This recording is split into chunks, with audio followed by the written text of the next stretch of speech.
your first and last name when prompted. Today's conference is being recorded. If you have any objections, you may disconnect at this time. It is now my pleasure to turn the call over to Mr. Rich Kinder, Executive Chairman of Kinder Morgan. Sir, you may begin. Hey, thank you, Michelle. And before we begin, as we always do, I'd like to remind you that KMI's earnings release today and this call include forward-looking statements within the meaning of the Private Securities Litigation Reform Act of 1995 and the Securities and Exchange Act of 1934, as well as certain non-GAAP financial measures. Before making any investment decisions, we strongly encourage you to read our full disclosure on forward-looking statements and use of non-GAAP financial measures set forth at the end of our earnings release, as well as review our latest filings with the SEC for important material assumptions, expectations, and risk factors that may cause actual results to differ materially from those anticipated and described in such forward-looking statements. I usually kick off these earnings calls with an overview of developments present and future in the midstream energy space, with special emphasis on the various growth drivers for natural gas demand. These drivers are creating enormous opportunities for expansion of the natural gas pipeline and storage system across America, and especially in the Gulf Coast and Southeast regions. At the beginning of this new calendar year, I thought it might be appropriate to be a little more specific about Kinder Morgan's response to those opportunities. In the last few months, we have announced the FID of 4 new major projects: the expansion of our GCX system out of the Permian Basin, our SS4 expansion on our Southern Natural Gas System, our Mississippi Crossing Line, which will serve SS4 and other increased demand in the Southeast, and our Trident Line, which we announced today, which will serve growing demand in the Southeast Texas region, including the new Golden Pass LNG facility. Altogether, these new projects will entail capital expenditures net to us in excess of $5 billion and will have the capacity to transport over 5 BCF a day of natural gas. And all of these projects, I would point out, are supported by long-term contracts with creditworthy customers, almost entirely on the demand side. While for obvious reasons we're not disclosing specific IRR targets for these projects, I know you realize our board would not have approved without returns that are significantly above our cost of capital. In addition to these projects, we're seeing other sizable opportunities to grow our business, as exemplified by our recently announced Outriggers transaction, which will expand our position in the Bakken. In fact, this is the most exciting time to be in the midstream natural gas market that I've seen in my long decades in this business. We believe that our investments as they come online will drive growth in EBITDA and EPS for years to come. With that, I'll turn it over to Kim. Okay, thanks, Rich. 2024 was a very good year in terms of our financial performance. We grew EBITDA and EPS, and we improved our leverage metrics. And we set the company up for future success, securing commercial contracts to underpin $6.3 billion in new expansion projects that will add growth for the future. Today, we announced we're proceeding with the $1.7 billion Trident project, as Rich just said. And we also announced today that we successfully secured contracts to upsize our previously announced MSX project by 300 million cubic feet a day to 1.8 BCF a day. For the quarter, we added $3.5 billion in expansion projects to the backlog, which is primarily comprised of Trident and MSX. For the year, we have added $6.3 billion in projects to the backlog and placed $1.2 billion of projects in service, growing the backlog from $3 billion at the end of last year to $8.1 billion today. These projects will pay benefits for many years to come. As a result of the projects added to the backlog, we now expect to spend approximately $2.5 billion per year in expansion CapEx for the next several years, up from our prior estimate of approximately $2 billion per year. During the quarter, we also agreed to purchase a natural gas gathering and processing system in the Bakken, which is complementary to our existing Bakken assets for $640 million. The system is backed by long-term contracts from creditworthy counterparties. On a GAAP basis, the purchase price translates into an 8x multiple, but based on the cash we receive in 2025, the multiple is approximately 6x. In addition, in the future, we expect the acquisition to reduce CapEx that we would have otherwise had to spend to expand for our customers. As we look to the future, we continue to see additional growth opportunities in natural gas between LNG, exports to Mexico, power, and industrial growth. Our internal number for growth in the overall natural gas business is roughly 28 BCF a day of growth between now and 2030. Our assets are well positioned to serve this growth. We currently serve approximately 45% of the export LNG demand, 50% of the exports to Mexico, and 45% of the power demand in the combined region of the Desert Southwest, Texas, and the Southeast. 2024 was a successful year that brought numerous opportunities and nice growth, and we're looking forward to further growth and capitalizing on additional opportunities in 2025. And with that, I'll turn it over to Tom to give you more details on the business performance. Thanks, Kim. Starting with the natural gas business unit, transport volumes were essentially unchanged in the quarter versus the fourth quarter of 2023. Natural gas gathering volumes were down 7% in the quarter compared to the fourth quarter of 2023, driven by lower Haynesville and Bakken volumes, partially offset by higher Eagle Ford volumes. Sequentially, gathering volumes were flat quarter over quarter. For the year, our gathering volumes averaged 8% below our 2024 plan, 6% over 2023. We have budgeted for a 5% increase in gathering volumes in 2025 versus 2024 actuals. We view this slight pullback in gathering volumes due to lower prices as temporary, given that higher production volumes will be necessary to meet the demand growth from LNG expected in the second half of 2025. Looking forward, we continue to see significant incremental project opportunities across our natural gas pipeline network to expand our transportation and storage capabilities in support of the growing natural gas market. On our products pipeline segment, refined products volumes were up 2%, and crude and condensate volumes were down 5% in the quarter compared to the fourth quarter of 2023. For the full year, refined products volumes were down 3% below our plan, but 1% over 2023. We have budgeted for a 1% increase in refined products volumes in 25 versus 24 actuals. In December 2024, BP North America exercised its unilateral right to extend their contract for 5 years at existing rates for all of the petroleum condensate processing capacity at our facility on the Houston Ship Channel. The extension is recognition of the strategic value of Kinder Morgan's 100,000 barrels per day processing capability at our facility and the locational value of Kinder Morgan's footprint in the area.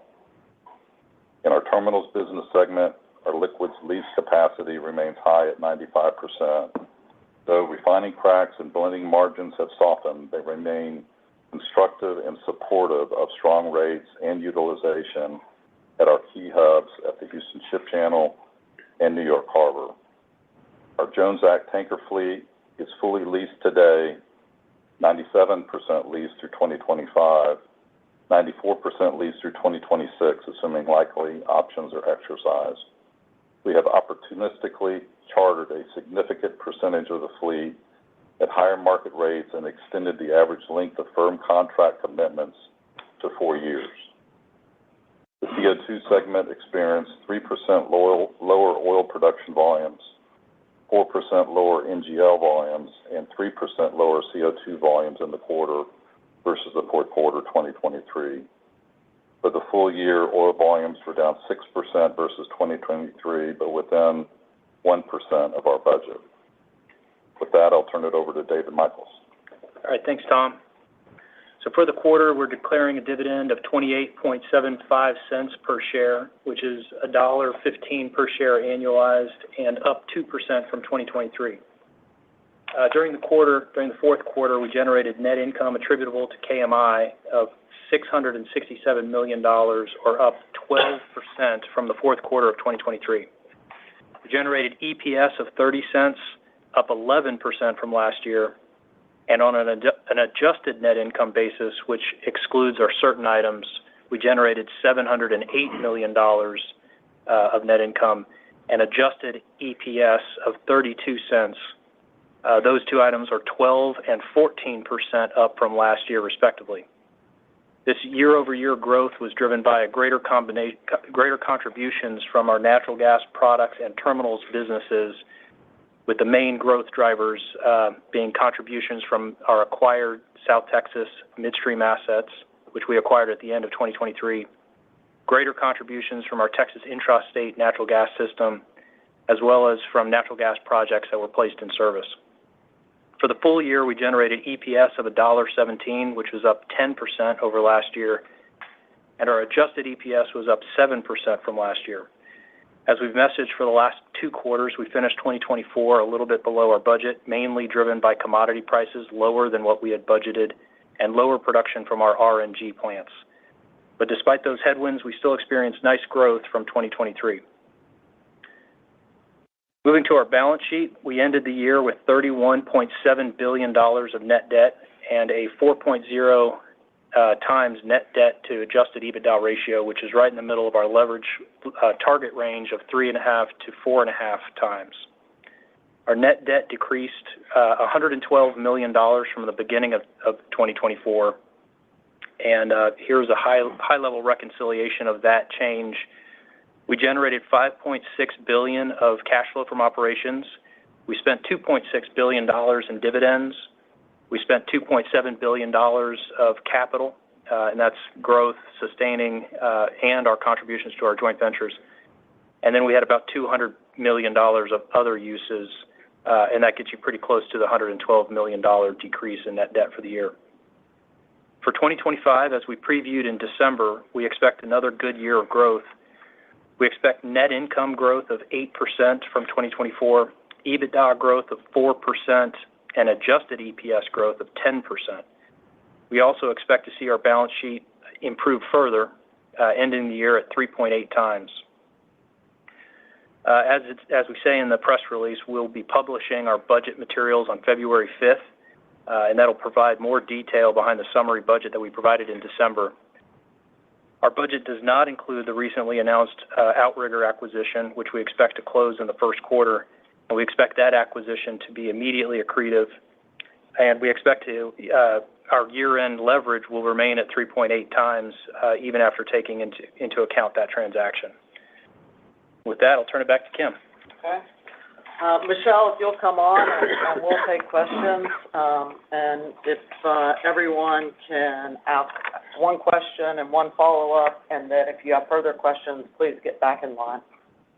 Thank you. And once again, that is star one if you would like to ask a question. Our first caller is Teresa Chen with Barclays. You may go ahead. Good afternoon, and thank you for taking my questions.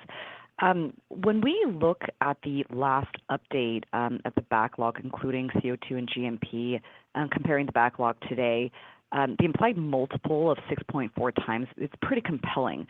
So for projects like Mississippi Crossing and Trident and future natural gas infrastructure projects, can you talk about the economic moat that you have, competitive moat that you have, the financial considerations, and how you can maintain these types of multiples and returns for growth projects under development? Sure, and let me just say, there's been, no change in our return criteria and the way we think about and the way we look at these projects. As you know, our required return moves around a little bit depending on the risk inherent in the cash flows. And so we do have different returns for different risk projects that make up the overall multiple of the backlog that is less than 6 times. I think that these projects are competitive. And as you know, on MSX, we were competing for that project. We also competed on the Trident project with other people that were attempting to build. I do think that having the infrastructure that we have having the reputation that we have as an operator, and our ability to bring these projects in, in a timely manner, does help us to be successful as we go out and try to get new projects and new business. But this return is consistent with the returns that we have achieved over time on these projects. Understood. And related to the Outrigger acquisition, can you expound a bit on the strategic rationale behind this and outlook for downstream synergies if, Y-grade eventually flows onto double H once converted to NGL service, for example? Yeah. Let me make a couple of comments on that. So there are these assets fit in well with our existing system. So there are potential capital synergies and commercial synergies with our existing assets in this acquisition. At this point in time, we're not quantifying exactly what those are, just because those can move around, based on a number of different factors, including the producer's drilling schedule. But I think, that we're in a good position to deliver at least some of those synergies, and hopefully we will get significant synergies from this. In terms of downstream synergies, I think that, there are some existing contracts in place, and, we may have a potential for downstream synergies, but I think that'll come later in time. There's nothing, immediate with respect to downstream synergies. Got it. Thank you. Thank you. Our next caller is Manav Gupta with UBS. You may go ahead, sir. Good morning. A quick observation. I think on December 9th, when you announced your CapEx, you were looking for an adjusted EPS growth of 8%, and today it's already 10%. And I'm hoping as the year progresses, this number just moves up. And can you help us understand some of the macro trends or favorable factors which could help you push even higher than 10% EPS growth in 2025? Sure.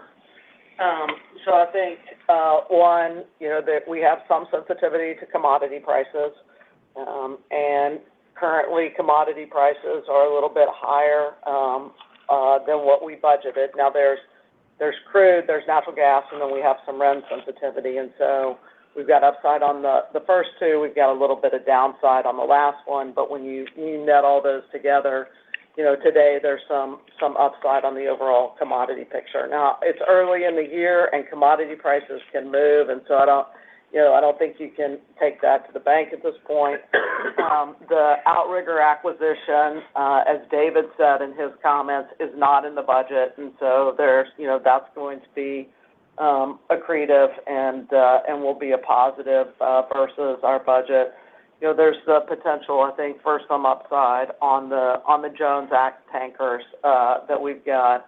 Right now, I think interest expense, the rates that we budgeted are largely in line with where the current market is. So I think, if the prices stay high, I mean, you could see some upside on GMP volumes over time, and if we continue to deplete the inventory that's in storage as a result of winter weather. I think the winter weather, we probably did a little bit better than what we budgeted with respect to winter weather, but again, it's early in the year. There's a lot of different moving parts in our budget, and so I'd just say at this point in time, we are not changing our guidance. We're sticking to our budget, but it is a nice start to the year. Perfect. My quick follow-up is, it looks like we have a new administration which is really pushing the AI goals here, $500 billion investment announced yesterday. And I'm trying to understand, in terms of this execution, are we still in very early stages of this positive macro trend where this trend could continue for like 5, 7, 8, or 9 years as these data centers come on and the demand for power just keeps rising, and how Kinder fits into that? Thank you. Yeah, I think we are early in the data center trend and the power that's going to be needed there. And so, I think that the encouragement that this administration has given on the data center development, their desire to see American energy do well, I think all plays into a nice long-term trend for natural gas demand. As I said in my opening comments, we think the natural gas demand is going to grow by 28 BCF a day between now and 2030, and part of that is power demand. In those numbers, though, we only have power demand up about 3 BCF a day. And I think, there are a lot of numbers that are much higher than that 3 BCF a day in terms of power demand. I've seen numbers at 10 BCF a day. And so I think, there is the potential for upside, above the 28 BCF of growth that we are projecting. Thank you. Thank you. Our next caller is Michael Blum with Wells Fargo. You may go ahead, sir. Thanks. Good afternoon, everyone. So maybe staying on President Trump's recent AI infrastructure announcement, one of the projects involved there seems like it's going to be a large data center campus in Abilene, Texas, which, if I'm not mistaken, I can't hear you. Pretty close. Well, hang on. Can you talk? Sorry, can you hear me? Yes, now I can. Can you guys hear me? Okay, great. So sorry about that. So you hear me okay? Yeah, something in Texas. Okay. Trump's AI data center announcement includes a large data center in Abilene, Texas. So, which I think is pretty close to some of your pipelines. I'm wondering if there's an opportunity there for you, and do you have availability to address it? So, Michael, this is Cecil. It's a good announcement. Our intrastate footprint, our NGPL footprint, it's all in and around the area. I think it's an opportunity, but once again, there's a lot of folks that are going to be chasing the opportunity. So I think we're well positioned to partake in some of that growth. Okay, great. And then I also wanted to ask about the open season on Kinder Morgan, Louisiana, like a Texas header project. Can you just tell us how that's progressing and the potential scope of that project? Thanks. Absolutely. So, part of, I think the open season closed, and we do have binding commitments to build that segment. Part of the overall strategy here is there is a lot of interconnectivity needed with all the gas, coming from multiple directions. And so I think this is a good platform for us to establish that kind of initial leg with the, prospective possibility of, extending that into the Louisiana corridor. And so I think that when you think about it, this first phase here is contracted and ready to go, and this will position us well for future growth. And let me just further on that, the existing header is in the Trident project in terms of the economics that we get from that. And then future, it's there. We have future expansion potential, but that would be another project, that we would get approved at that time. Yeah. So just to clarify, the KMLP expansion is one of the pipes that it will connect to is Trident. It's separate apart from Trident itself, and and it can potentially be a leg into the Louisiana corridor down the line. Right, but in the future. In the future, that's right. Michael, did that make sense? Yep. Thank you. Thank you. Our next caller is Neil Dingman with Truist Securities. You may go ahead, sir. Hey, good afternoon. This is Jack Wilson on for Neil. Can you please speak to your positioning in regards to LNG export specifically? Yeah, sure. We serve about 50% of that market. So it's just under that. It's 45%. I think our total contracts that we've got in place for LNG exports is about 10.7 BCF a day. Not all of that is online today, but that's the position that, we will grow into over time. I think it's a little less than 10 today. And then, the opportunity set is in the range of 15 BCF a day is, the future capacity that is included in the 28 BCF a day of growth that we see between now and 2030. And that's, so we'll be focused on trying to capture some of those opportunities. And then a lot of times, as we said before, there's the initial opportunities to, connect to the header systems or directly to those facilities. And then a lot of times, the LNG export facilities and customers are looking for to go back further, back upstream to get more competitively priced supply. In addition, sometimes some of them are looking for some insurance capacity, and therefore they, contract for more than just the capacity of the facility to make sure that they can get molecules there. So, a lot of times those initial projects lead to future projects. So there's a lot of opportunity on the export LNG side. Thank you very much. Thank you. Our next caller is Keith Stanley with Wolfe Research. Hi, good afternoon. First question, just curious, you just did an acquisition a couple weeks ago. How you're thinking about incremental acquisitions at this point? So on the one hand, you have greatly increased organic investment opportunities, so you probably want some excess financial capacity. But you also have a much improved currency, and it's probably pretty easy to make deals accretive at this point. So just how are you balancing those factors and thinking about M&A? Yeah. So, we think about M&A on a very opportunistic basis, and so, we can't predict that. And therefore, it's hard to budget or schedule for it. Our criteria in terms of acquisitions hasn't changed, so it's still the same. So we're not modifying the criteria, and then we just evaluate each one as it comes to fruition. So, right now, we are able to fully fund all of our CapEx with internally generated cash. We have no need to issue equity. If we saw some big, huge acquisition, not opposed to issuing equity, but it would have to make economic sense. And so we would just have to view it in the context of the overall deal when that opportunity came before us. Thanks for that. Second one, just wanted to follow up on the quarter. So Q4 EBITDA is about $100 million below the initial quarterly budget, and you talked about commodities, volumes, and some of the RNG headwinds. Is there anything else you'd flag for the quarter in particular, or are those the main factors? So the commodity headwind was part of it.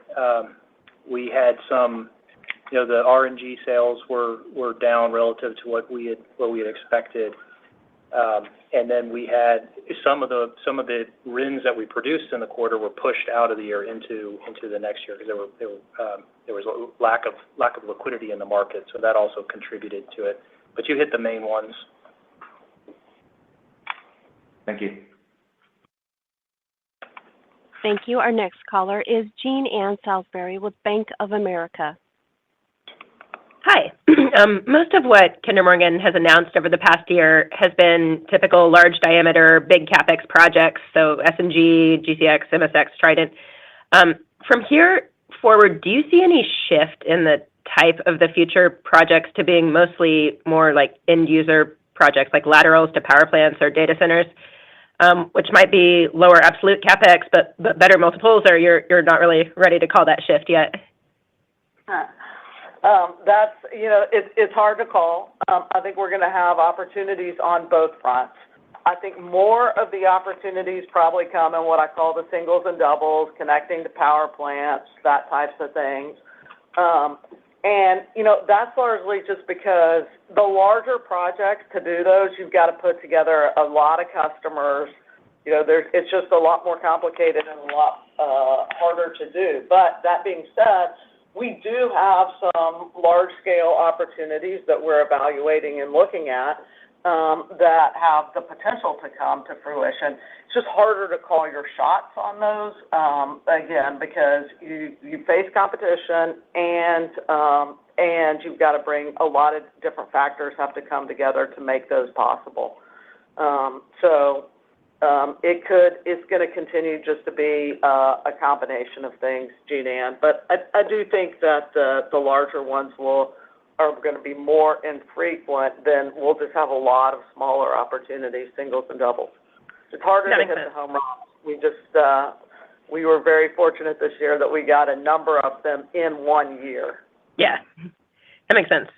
Great. And then as a follow-up, can you kind of talk about how you're forecasting the cadence of Haynesville volumes coming back?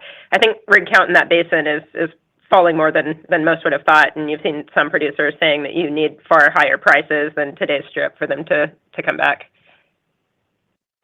Gene, this is Cecil. Yes, so I think last year we did see a little pullback in the Haynesville as a result of kind of the price environment. In light of what we're seeing, currently and the expectation of the LNG demand coming on, we are seeing activity pick back up in the Haynesville. And if any of this price is sustained as kind of we hope it is, I think you'll see a lot more activity in the Haynesville. Okay, that's helpful. Thank you. That's all for me. Thank you. Our next caller is Spiro Dounis from Citi. You may go ahead, sir. Thanks, operator. Afternoon, team.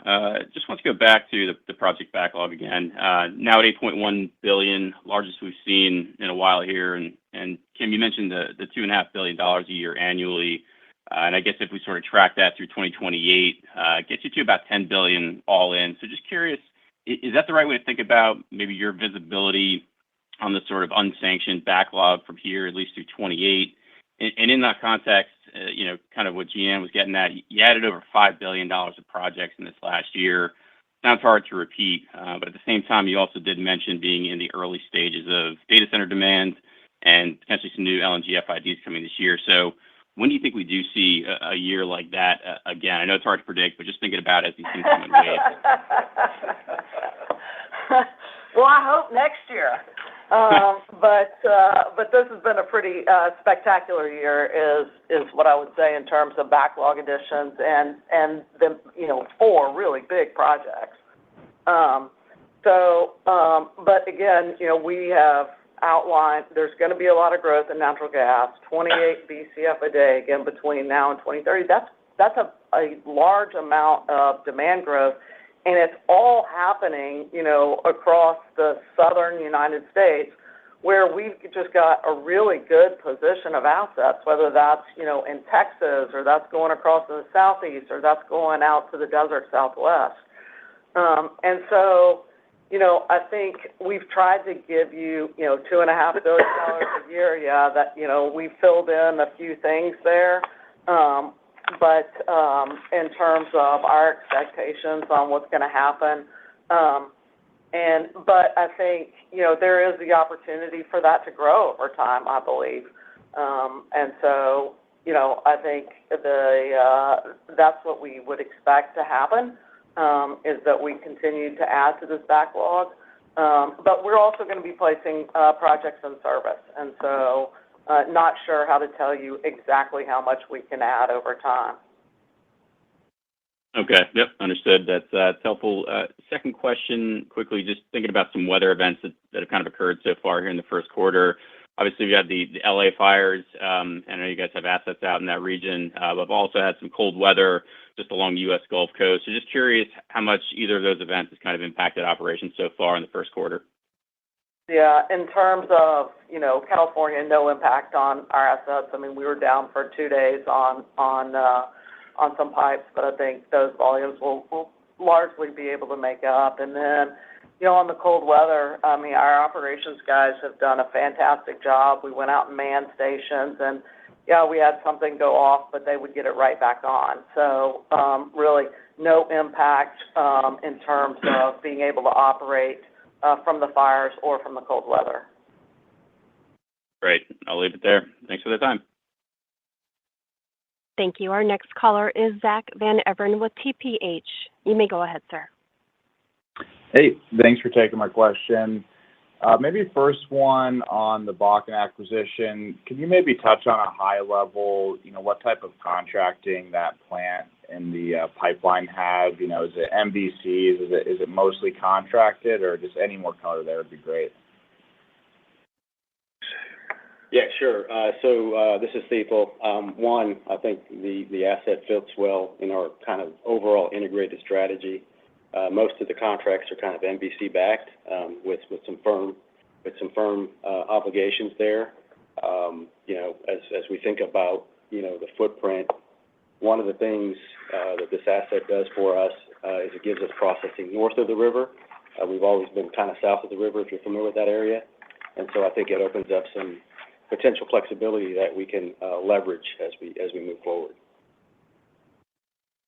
Gotcha. That makes sense. And then maybe just one on Trident. I know that shortly after announcing it, Golden Pass came out talking about them being one of the anchor shippers. I know in the press release today you kind of note LNG and industrial demand.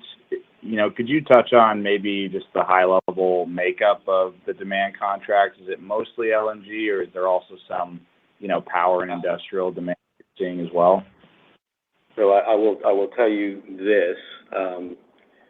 Since the last time we've spoken, I won't say any names, but we've got some power behind power demand behind the contracts, and we continue to work with industrials and some of the large end-use customers on the ability to potentially even expand the pipe from the 1.5 that we've got it at now, all the way up to the 2.8 BCF that we think we could get through some capital-efficient expansion.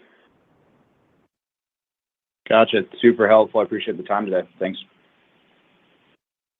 Thank you. Our next caller is John Mackay with Goldman Sachs. Hey, thanks for the time. I think first one, I want to go back to, I think it was Spiro's question, just on touching on the $2.5 billion a year. Can you kind of frame up, is that a ceiling on how much you think you can spend a year? Can that number move higher? And I guess, generally speaking, how do you think about setting that? Is that a leverage question? Is that a free cash? Is that a dividend? Just frame that up for us, be helpful.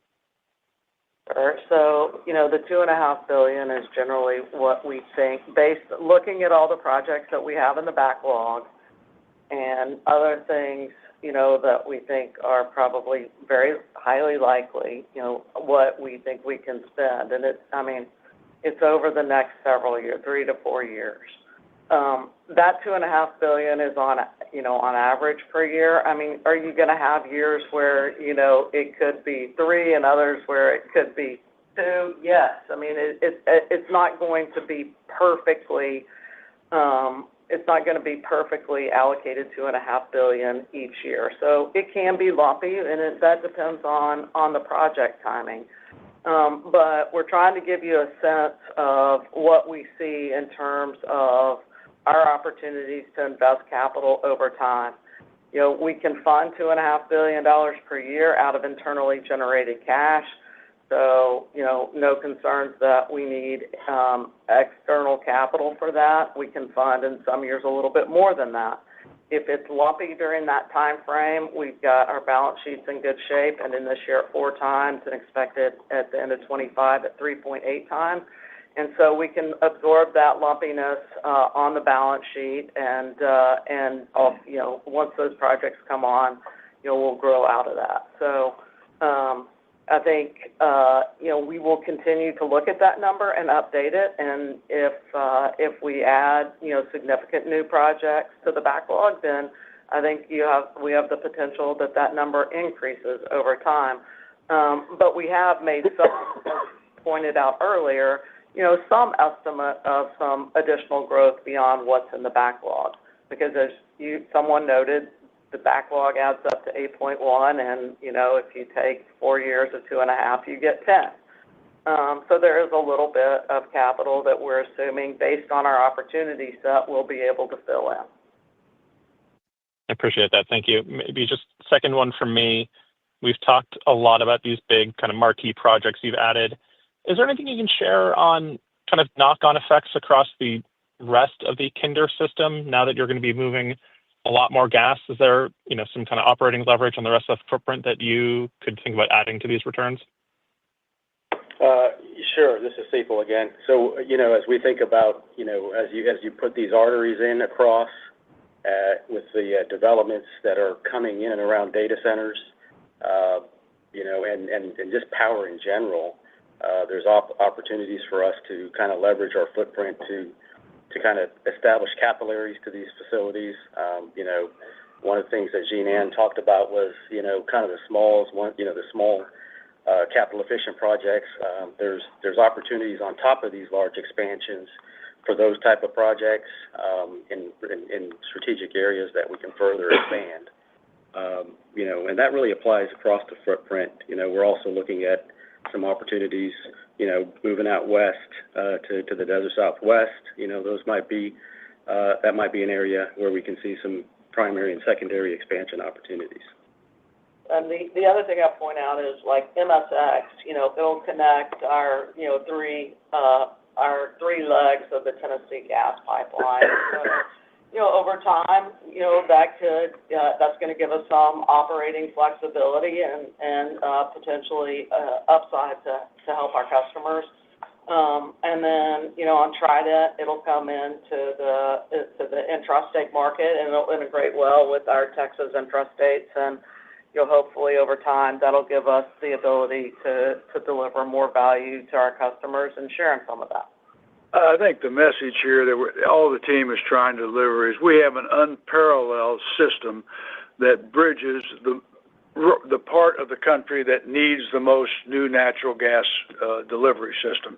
We have that, and all of what we're saying, I think, lends itself to lots of expansion opportunities coming off of this great footprint that we have. And that's really our whole strategy over the next several years, is to move forward with the system we have, expand it, extend it, and drive home real nice earnings growth and growth in EBITDA. Yeah, that's great. Thank you, Rich. Thank you, team. Appreciate the time. Thank you. Our next caller is Gabe Moreen with Mizuho. You may go ahead, sir.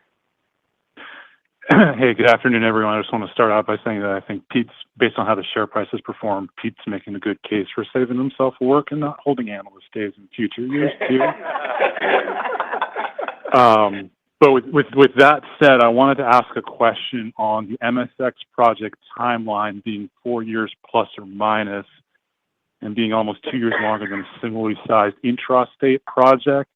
Is that a question of permitting, right-of-way, conservatism? Is there any conservatism built into that? And fitting into the regime change in D.C. with the new administration, is there anything on the permitting wish list or discussions you've had that you maybe think can expedite something, which I think is your first kind of greenfieldish interstate in some time? Yeah.